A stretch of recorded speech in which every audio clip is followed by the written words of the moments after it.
ثریا نے زمین بیچ کر بیٹے کو دبئی بھیج دیا، جہاں فاروق نے شادی کر لی اور کچھ عرصہ گزرا تو وہ ماں کو بھی وہاں لے گیا۔ ثریا کی بہو کو اس کا آنا اچھا نہ لگا اور آہستہ آہستہ وہ ثریا کے ساتھ بہت برا رویہ اپنانے لگی اور فاروق کے کان بھرنے لگی۔ تو فاروق کئی دن ماں سے نہ ملتا اور بہو کو مفت کی نوکرانی مل گئی۔ ایک دن دل برداشتہ ہو کر ثریا نے بیٹے سے کہا کہ مجھے پاکستان بھیج دو۔ بہو نے اس کی بالیاں فروخت کر کے ٹکٹ کروا کر اسے واپس بھیج دیا۔ 5 سال گزر گئے تو بہو کو کینسر ہو گیا، تو تھک ہار کر فاروق اس کا علاج کروانے پاکستان آ گیا کہ اچانک ہسپتال میں اماں کی یاد آئی، تو فوراً گھر آیا تو سامنے کا منظر دیکھ کر دھاڑے مار کر رونے لگا، کیونکہ ثریا فون کان سے لگائے اپنے گھر کے کچے صحن میں بیٹھی تھی، اور جو بات اس کا بیٹا اسے فون پر بتا رہا تھا اسے سن کر ثریا کے چہرے کے رنگ اڑ گئے تھے، مگر اس نے بامشکل مسکراہٹ چہرے پر سجا کر کہا کہ اچھا کیا بیٹا، بہت اچھا فیصلہ کیا تم نے، تم میری وجہ سے بالکل بھی پریشان مت ہو، مجھے تمہاری پسند پر پورا بھروسہ ہے، یقیناً وہ بھی تمہاری طرح ایک اچھی اور سلجھی ہوئی لڑکی ہوگی، میری دعا ہمیشہ تمہارے ساتھ ہے۔ ثریا کا بیٹا فاروق دبئی میں بیٹھا اپنی ماں کو اپنی ہونے والی شادی کے بارے میں بتا رہا تھا،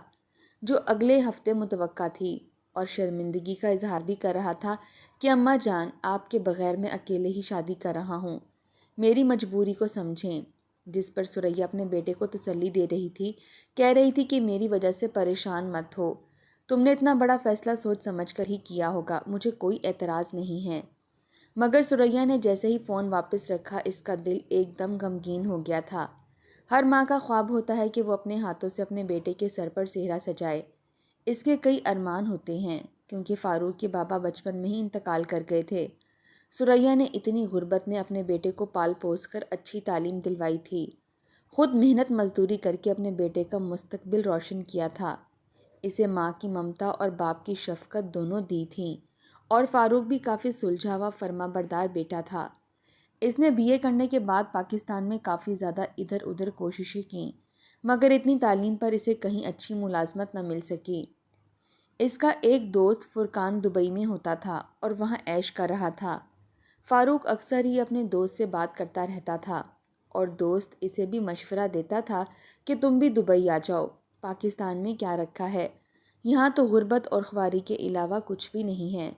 اور بالآخر فاروق گھائل ہو ہی گیا تھا،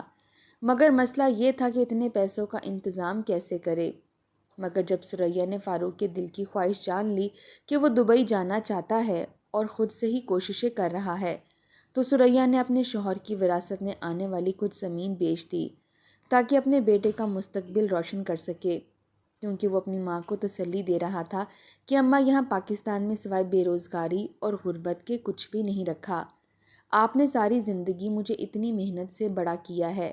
پڑھایا ہے، لکھایا ہے، اب میری باری ہے کہ میں آپ کے سارے قرض اتار دوں، مجھے بس ایک بار دبئی جانے دیں، میں آپ کی اور اپنی زندگی بدل کر رکھ دوں گا۔ اور ثریا نے اپنے بیٹے کی باتوں پر یقین کر کے اپنی آبائی زمین بیچ دی اور اپنے بیٹے فاروق کے ویزے اور ٹکٹ کا انتظام کر دیا۔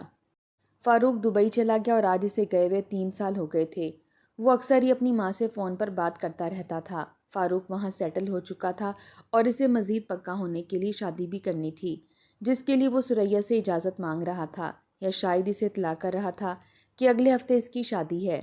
فاروق کی بات سن کر ثریا کا دل افسردہ تو ہوا تھا، کیونکہ وہ خود اپنے بیٹے کی شادی میں شرکت نہیں کر سکتی تھی، مگر ان کا دل مطمئن بھی تھا کہ چلو بیٹے کی خوشی ہے، میں کیا افسردگی بھری شکل بناؤں،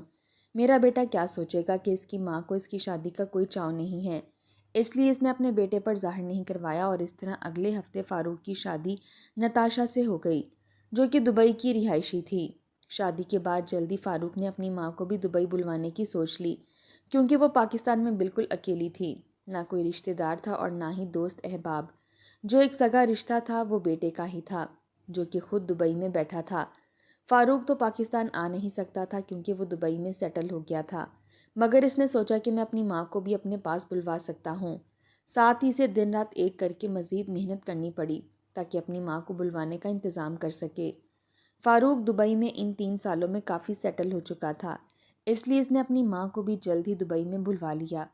ثریا اپنا آبائی گاؤں نہیں چھوڑنا چاہتی تھی، کیونکہ اس گاؤں کی مٹی سے اسے خاص طرح کی محبت تھی۔